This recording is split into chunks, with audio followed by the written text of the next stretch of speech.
గత 3 రోజులుగా కురుస్తున్న వర్షాలకు ఆర్జీవన్ ఏరియాలోని ఓసీపీ 5 బొగ్గు ఉత్పత్తి నిలిచిపోయింది. 3 రోజులుగా కురుస్తున్న వర్షాలకు ఓసీపీ ప్రాజెక్టుకు వెళ్లే దారులతో పాటు పని ప్రదేశాలు బురదమయం కావడంతో డంపర్లు నడవలేని పరిస్థితులు నెలకొన్నాయి. దీంతో 3 రోజులుగా ఓబీ ప్రొడక్షన్తో పాటు బొగ్గు ఉత్పత్తి నిలిచిపోవడంతో స్టాక్ కోల్ను ట్రాన్స్పోర్ట్ చేస్తున్నారు. ఈ సందర్భంగా ఓసీపీ 5 కాలరీ మేనేజర్ అనిల్ గబాలే మీడియాతో మాట్లాడుతూ గత 3 రోజులుగా కురుస్తున్న వర్షాలతో రోడ్లు బురదగా మారాయని, దీంతో 3 రోజులుగా ఓబీ బొగ్గు ఉత్పత్తికి ఆటంకం ఏర్పడిందని వెల్లడించారు. ప్రతిరోజు 80,000 క్యూబిక్ మీటర్ల ఓబీ, దాదాపు 10,000 టన్నుల బొగ్గు ఉత్పత్తికి ఆటంకం కలిగిందన్నారు.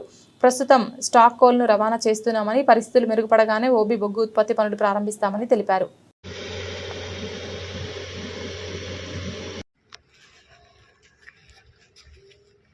జీడీకే OC5 పోయిన 4-5 డేస్ నుంచి కంటిన్యూస్ వర్షం తర్వాత డ్రిజ్లింగ్తో ప్రొడక్షన్ మొత్తం స్టాగ్నెంట్ అయిపోయింది. మన స్టీల్ స్టాండ్ అయిపోయింది.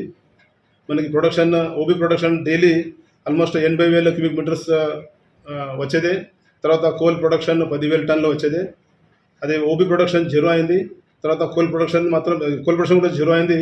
ఉన్న స్టాక్ కోలే 6 నుంచి 7,000 దాకా 8,000 దాకా మనం పంపించడే జరుగుతుంది. ఈ వర్షం ఆగినాక ఇమ్మీడియట్గా ఒక 1 or 2 షిఫ్ట్స్ లోపే మన యథావిధితో మనం డంపర్స్ మన ఆపరేషన్స్ స్టార్ట్ చేయొచ్చు. మన హాల్ రోడ్స్ కూడా చాలా మంచి కండిషన్స్లో ఉన్నాయి. ఈ కంటిన్యూస్ వర్షం వస్తుంది, అందుకని ఆపరేషన్స్ ఆగిపోయినాయి. అదర్వైజ్ వర్షం వచ్చిపోయినాక విదిన్ 2 అవర్స్లో గ్రేడింగ్ డోజింగ్ చేసి ఆపరేషన్ స్టార్ట్ చేయే పరిస్థితిలో మన హాల్ రోడ్స్ ఉన్నాయి.